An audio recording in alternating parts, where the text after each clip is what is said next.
मध्य प्रदेश में 3 विधानसभा और 1 लोकसभा सीट पर हो रहे उपचुनाव में बीजेपी ने टिकट के ऐलान में भले ही देरी की हो, लेकिन अब वो कांग्रेस से चुनाव प्रचार में आगे निकलती नजर आ रही है। बीजेपी ने 15 अक्टूबर तक अपना चुनावी कैलेंडर जारी कर दिया है, जिसमें संगठन से लेकर सीएम शिवराज चुनावी मैदान में पार्टी के लिए वोट मांगते नजर आएंगे। 9 से 13 अक्टूबर तक घर घर जाकर बीजेपी कार्यकर्ता करेंगे कन्या पूजन। 10 अक्टूबर तक सभी मंडल कार्यालय का होगा शुभारंभ। 10 से 14 के बीच मंडल सम्मेलन के साथ बूथ सम्मेलन होगा। 15 अक्टूबर को विजयदशमी पर सभी कार्यकर्ता घर पर पार्टी का ध्वज लगाकर लेंगे विजय संकल्प। सीएम एक दिन में हर विधानसभा में कम से कम 7 सभा करेंगे। एक दिन में 3 से 4 सभा होगी आयोजित। माननीय मुख्यमंत्री जी हर विधानसभा में कम से कम 7 सभाएं करेंगे। इस तरह से एक दिन में 3 से 4 सभाएं मुख्यमंत्री जी की होंगी, हमारे प्रदेश अध्यक्ष जी की होंगी, और इसके साथ साथ जो हमारे राज्य में केंद्र के नेता हैं वो और हमारे जो राज्य के अन्य नेता हैं उन सब के कार्यक्रम बनेंगे। भारतीय जनता पार्टी के कार्यकर्ता नवरात्रि के अवसर पर कन्या पूजन कार्यक्रम करेंगे। भारतीय जनता पार्टी का मुद्दा है विकास, जन कल्याण, स्वराज। इसी को लेके भारतीय जनता पार्टी चुनाव लड़ेगी और हमें पूरा विश्वास है कि विकास के लिए भारतीय जनता पार्टी को आशीर्वाद जनता देगी। बीजेपी ने अपनी पूरी चुनावी जमावट कर ली है। सीएम शिवराज सिंह चौहान और बीजेपी प्रदेशाध्यक्ष वीडी शर्मा भी प्रत्याशियों के नामांकन में शामिल हो रहे हैं। तो वहीं कांग्रेस भी स्टार प्रचारकों की सूची जारी कर मैदान संभालने को तैयार है। हालांकि ये बात और है कि अब तक कमलनाथ कहीं भी नजर नहीं आए हैं। बात पार्टी में नाराजगी की हो तो खंडवा इससे भला अछूता कैसे रहा हो, लेकिन जोबट में कांग्रेस के विरोध में उठे सुर थामने की संगठन की कोशिश काम नहीं आई। दीपक भूरिया ने निर्दलीय नामांकन दाखिल कर दिया। वहीं बीजेपी के अंदर भी कुछ इसी तरह के द्वंद दिखाई दे रहे हैं। इसकी वानगी रैगांव में देखने को मिली, लेकिन दोनों दल इसे नकारते नजर आए। चुनाव भीड़ से या चुनाव साज सजावट से या चुनाव दिखावे से नहीं जीता जाता है। चुनाव जीता जाता है जनता के समर्थन से, और जनता कांग्रेस पार्टी के साथ है। सभी चारों सीटों पर कांग्रेस भारी मतों से चुनाव जीती। देखिए, ये इतना बड़ा दल है, प्रधानमंत्री, राष्ट्रपति से लेकर के पंच सरपंच तक भारतीय जनता पार्टी आज सत्ता में है, और मनुष्यों का दल है, तो कभी थोड़ा बहुत मन ये तो होता ही है। लेकिन भारतीय जनता पार्टी में अपने काम की एक पद्धति है, विशेषता है, और उस सिस्टम के तहत बात करने का स्थान है। इसलिए कार्यकर्ता हैं, उनसे बातचीत होकर के सारी चीजों का समाधान निकालेंगे। 4 सीटों पर होने जा रहे उपचुनाव में कांग्रेस के बड़े नेता भले गायब हों, लेकिन जीत के दावे भरपूर हैं। वहीं बीजेपी डैमेज कंट्रोल की बात कह रही है, लेकिन देखना होगा कि जनता के मन पर इसका प्रचार प्रभाव डाल पाएगा। IND24 के लिए भोपाल से संवाददाता आमिर खान की रिपोर्ट।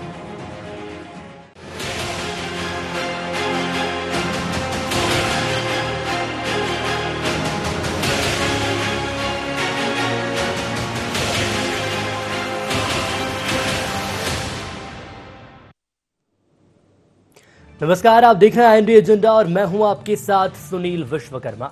चर्चा को विस्तार देंगे, लेकिन उसके पहले एजेंडा पॉइंट्स पर नजर डालेंगे। उपचुनाव को लेकर कौन कितना तैयार? क्या भाजपा ने चुनावी प्रचार में मार ली कांग्रेस से बाजी? कमलनाथ की चुनावी प्रचार से दूरी के क्या मायने? क्या बागी बिगाड़ेंगे अपनी अपनी पार्टी का गणित? कुछ इन्हीं खास बिंदुओं के साथ चर्चा को विस्तार देंगे।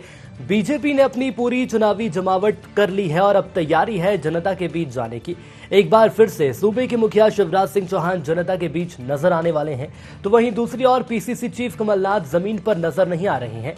हालांकि कार्यकर्ता अपने बलबूते जनता के बीच मौजूद हैं, लेकिन अब देखना यही दिलचस्प होगा कि आखिर जनता किसका साथ देगी।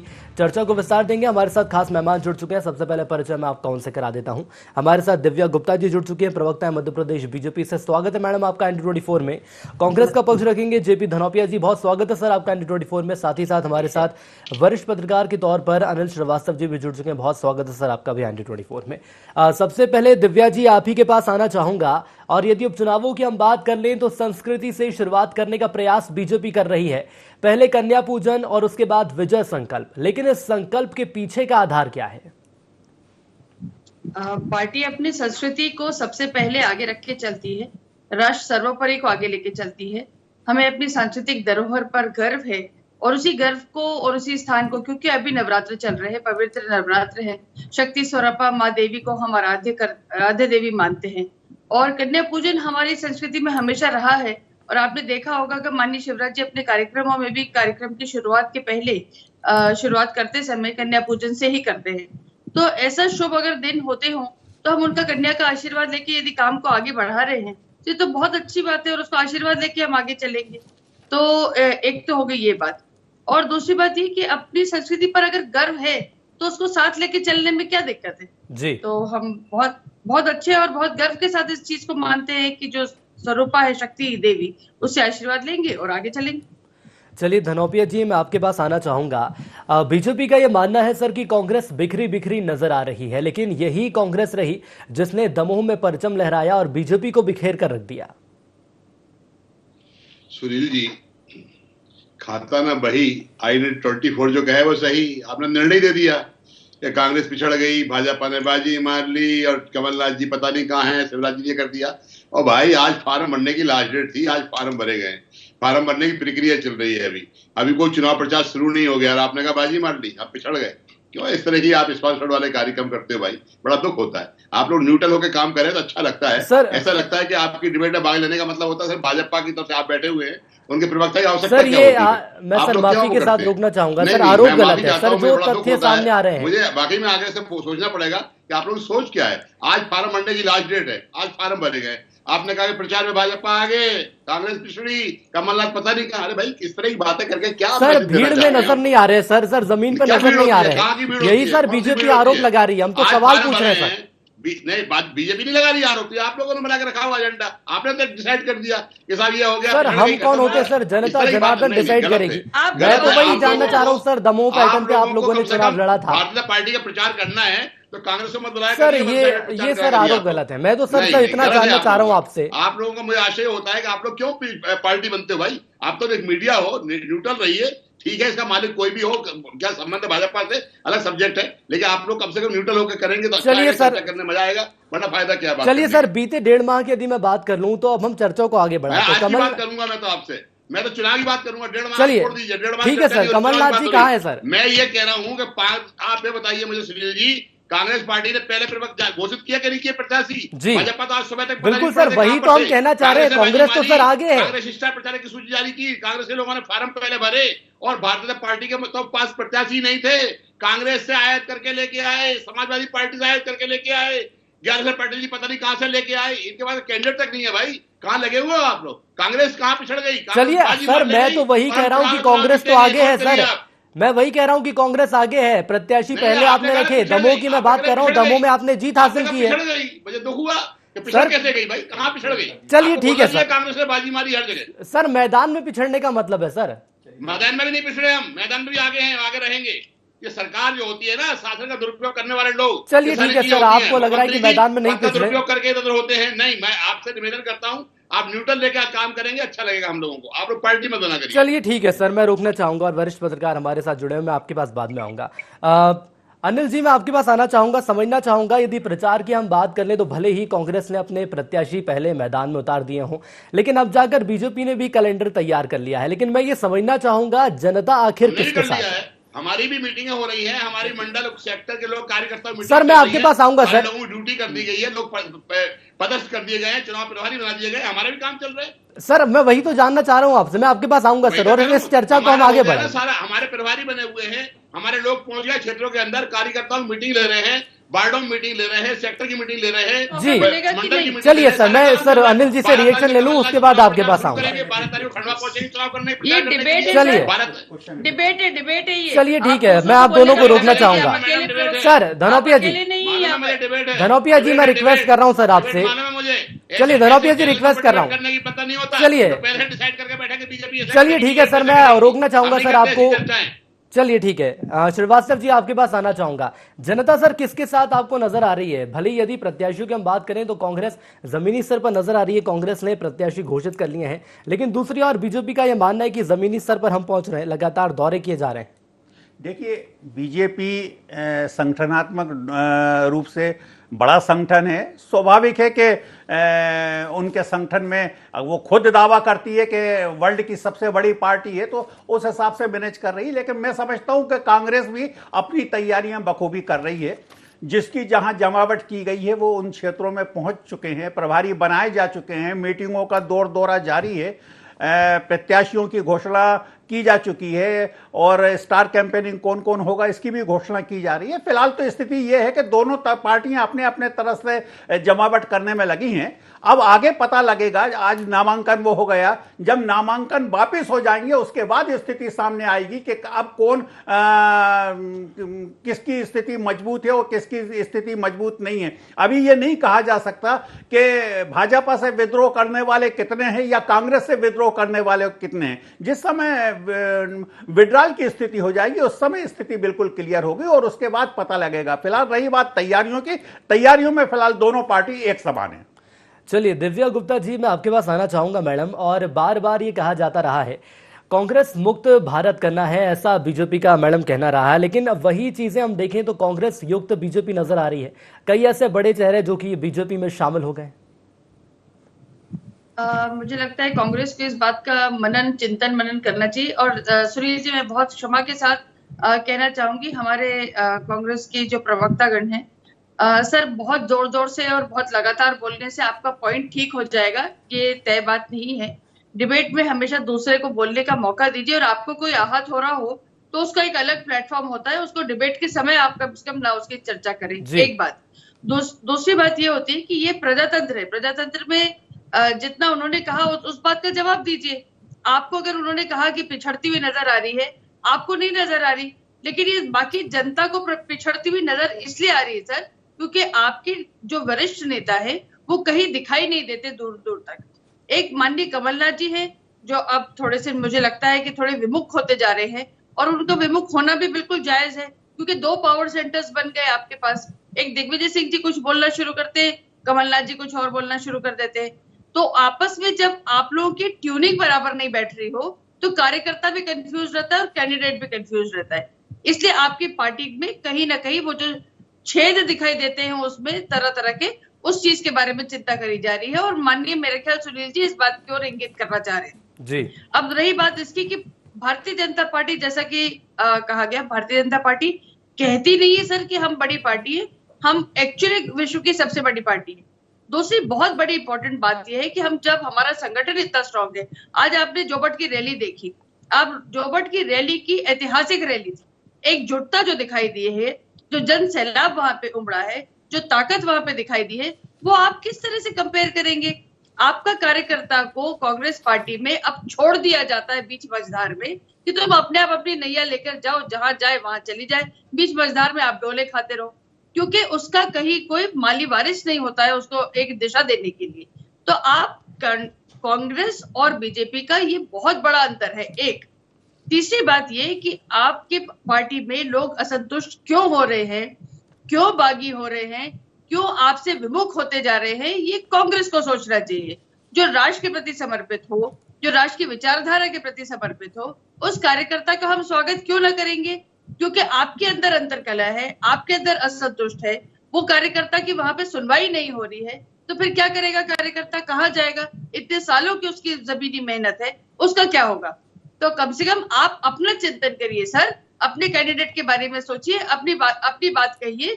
भारतीय जनता पार्टी बहुत मजबूत पार्टी है, कार्डर बेस्ड पार्टी है, इसकी चिंता हमें कर लेने दीजिए और चुनाव के परिणाम बताएंगे आपको। जी धनौपिया साहब, मैं एक बार फिर आपके पास आना चाहूंगा सर। माइंडसेट की बात कर लेते हैं, जनता की बात कर लेते हैं सर। जनता की यदि मैं बात करूं तो दमोह के बाद जो कांग्रेस का प्रदर्शन रहा उसने जनता का माइंडसेट किया है।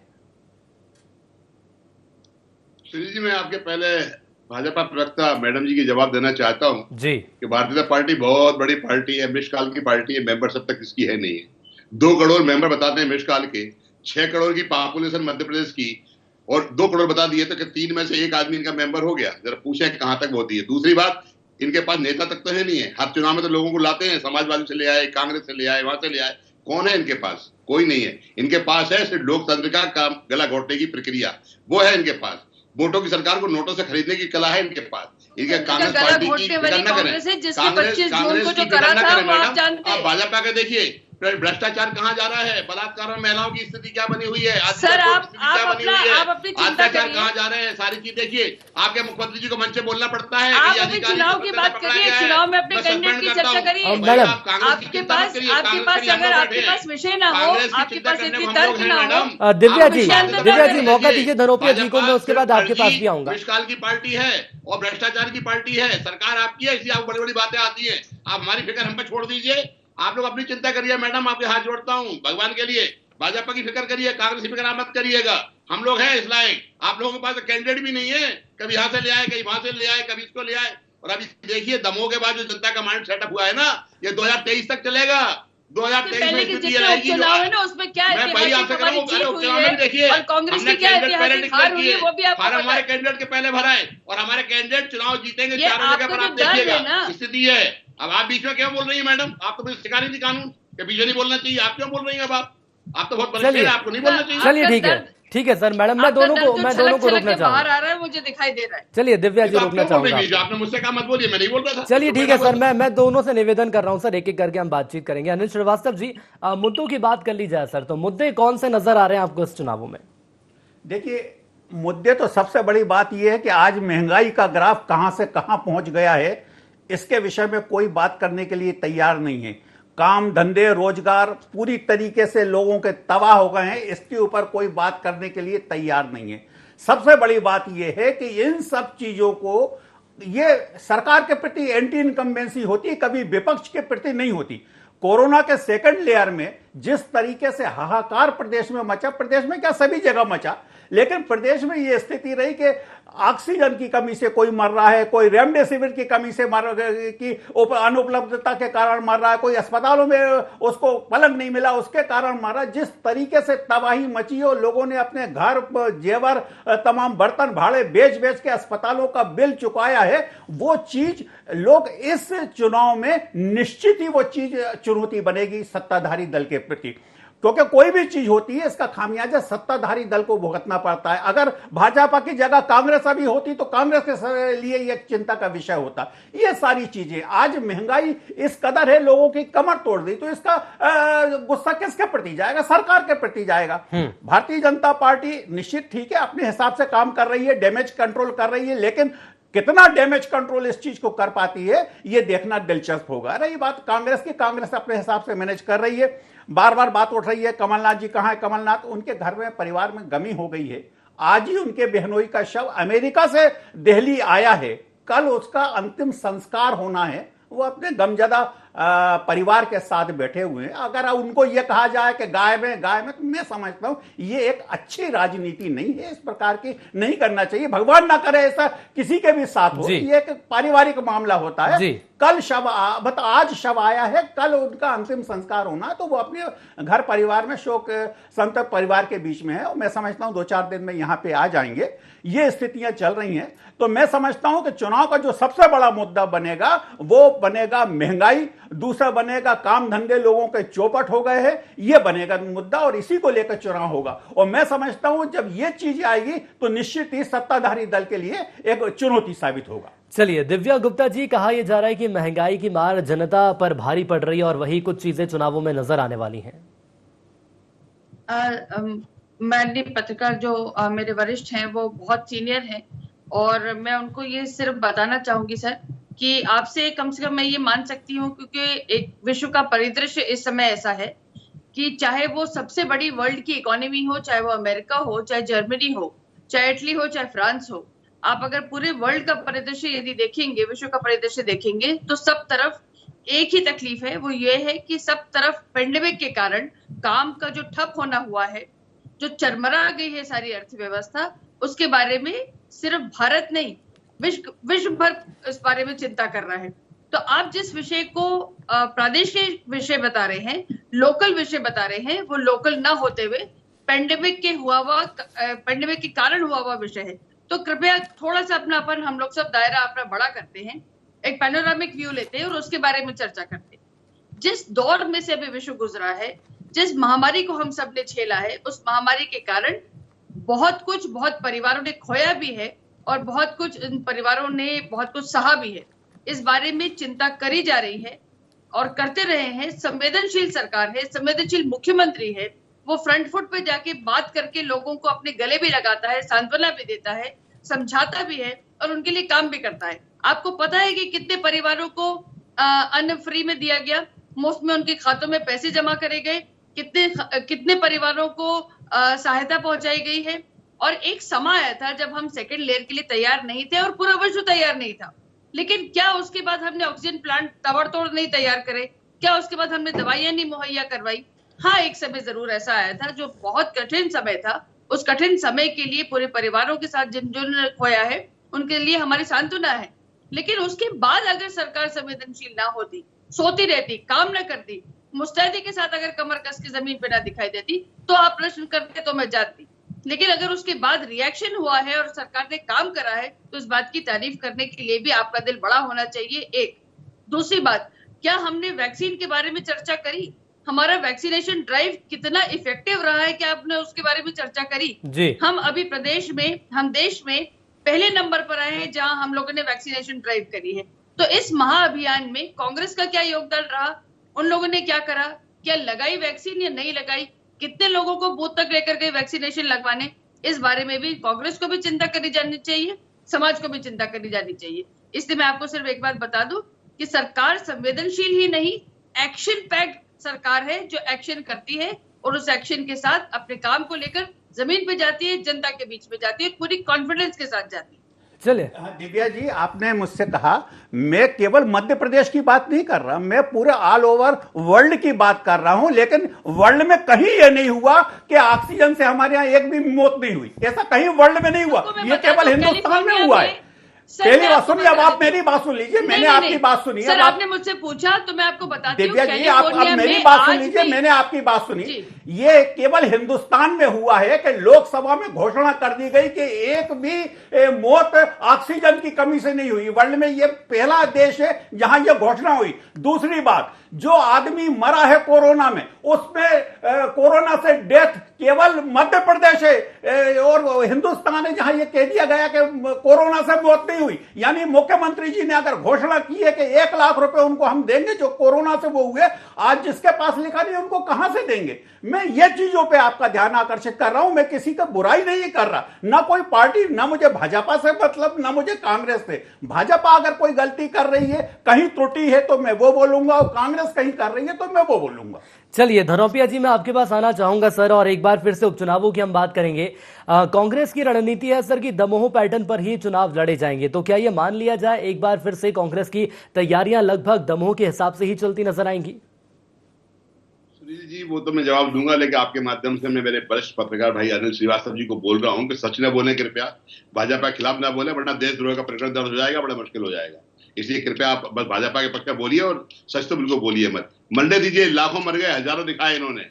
कोरोना में वैक्सीन की क्या स्थिति थी इनको पता है, ऑक्सीजन की क्या कमी इनको पता है, हॉस्पिटल की कमी क्या थी, दलाली खाने वाले लोग किस तरह पैसे ले रहे थे लोगों को एडमिशन कराने के, इनको पता है। लोगों को 1 लाख रुपए देने का वादा किया और डेथ सर्टिफिकेट पे कोरोना की डेथ तक नहीं लिखी गई है। महंगाई तो चरम पर है ही, अत्याचार चरम पर है ही, बलात्कार चरम पर है ही, आदिवासी और अल्पसंख्यकों के साथ जो अन्याय हो रहा है वो सारे सामने। इसलिए मध्य प्रदेश के अंदर एक सरकार है, घोषणावीर मामा की सरकार, घोषणाएं करते हैं, घोषणाएं करते करते भूल जाते हैं। 18 बोला कि हम 2 लाख लोगों को 20 लाख लोगों को मकान देंगे, अब 4 दिन पहले फिर बोल दिया हम 20 लाख लोगों को मकान देंगे। अरे भैया मामा, मुंह चलाना सरकार चलाने में बड़ा अंतर है। सरकार आपकी है, मुंह चलाते रहिए। ये भारतीय जनता पार्टी घोषणाओं की सरकार है। ये भी नहीं पता कि इस प्रदेश की जनता कितनी परेशान दुखी है। अभी चुनाव होने दीजिए, परिणाम सामने आ जाएंगे। दमोह पैटर्न पे चुनाव लड़ेंगे हम, भारतीय जनता पार्टी की नाकामियों के सामने लेकर लड़ेंगे।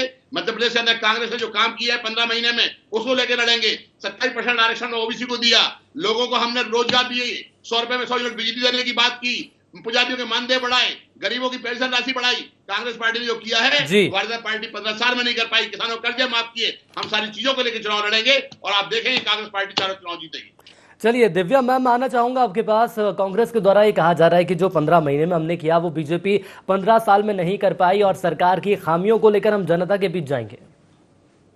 बिल्कुल सही कहा आपने। एक चीज से आपका मैं मान लेती हूँ, जो 15 महीने में कांग्रेस ने करा वो पहले कभी नहीं कहा था। जो बंटाधार आप करके गए ना 15 महीने में, वो वाकई ऐतिहासिक है। तो ये मैं इस चीज से आपका मैं बिल्कुल आपकी सहमत हूँ कि 15 महीने में जो आपने कर दिया वो ऐतिहासिक बंटाधार था। पहले जो करा था वो कम था और अब 15 महीने में आपने और जो करना था वो आप करके चले गए। जो अच्छे काम हो रहे थे उन अच्छे कामों में व्यवधान करा, जो अच्छे काम हो रहे थे उनको आपने घटा दिया।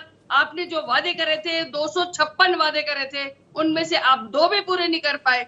आपके राहुल गांधी जी आपके 1 2 3 4 5 6 7 8 10 मैं 10 तक गिनता हूँ और 10 गिनने के बाद आपकी देखिएगा अगले दिन आपके सारे किसानों के खाते सारे के सारे उनमें पैसे आ जाएंगे, कर्ज माफ हो जाएंगे। सब कहाँ है ये सब वादे? कहाँ है कमलनाथ जी के वादे? सारे के सारे वादे लेके और पता नहीं क्या आईफा अवार्ड और पता नहीं कौन कौन से अवार्ड। सब अवार्डों की जरूरत नहीं थी, हमको कामों की जरूरत थी। कौन करता है यहाँ पे अवार्ड उस समय? आपको भूल के कि आप कोरोना की लहर के साथ आप पटा हुआ था पूरा का पूरा मध्य प्रदेश और आपको आईफा नजर आ रहा था। आप बताइए आप किस तरह की राजनीति करेंगे और किस तरह से सरकार चलाएंगे? ये नहीं होती साहब। हम बीच शहर में चलिए बिल्कुल मैडम, वक्त की कमी है मैडम, लेकिन यदि हम बात करें 15 साल के 15 महीने के बाद, चलिए धनौतिया जी एक अंतिम रिएक्शन। मैं यही कह रहा हूँ, अभी जो मैडम जो आईफा की बात कर रही है, इनकी संस्कृति मंत्री उषा ठाकुर जी ने आईफा करने की बात की है। इसे पूछने के आईफा अगर इतना गलत था, भाजपा क्यों करने की बात कर रही है? और दूसरी शिवराज जी के भाई, उनका कर्जा माफ, कृषि मंत्री कमल पटेल की पत्नी का कर्जा माफ, 26 लाख किसानों के कर्जे माफ होने की विधानसभा में सर्टिफिकेट रिकॉर्ड, सारी की सारी चीजें हुई हैं। मध्य प्रदेश में अत्याचार। चलिए बिल्कुल सर, वो मैडम वक्त की मेरे पास कमी है। आप तीनों मेहमान हमारे साथ जुड़े, इसके लिए आपका बहुत धन्यवाद। तो बीजेपी ने अपनी चुनावी जमावट पूरी कर ली है, लेकिन बात यदि जनता की करें तो देखना होगा कि आखिर जनता बीजेपी या कांग्रेस किसे चुनेगी। हालांकि कांग्रेस का यह मानना है कि दमोह पैटर्न पर ही हम जाएंगे और आगामी चुनाव हम जीतेंगे, लेकिन कोशिश बीजेपी की यही होनी चाहिए कि जो नाकामियां अब तक कांग्रेस जनता के बीच लेकर गई है, उन नाकामियों से पार कैसे पाएंगे और एक नई रणनीति के साथ जनता के बीच आखिर कैसे जाएंगे। इसी के साथ आईएनबी एजेंडा में इतना ही। दीजिए इजाजत, नमस्कार।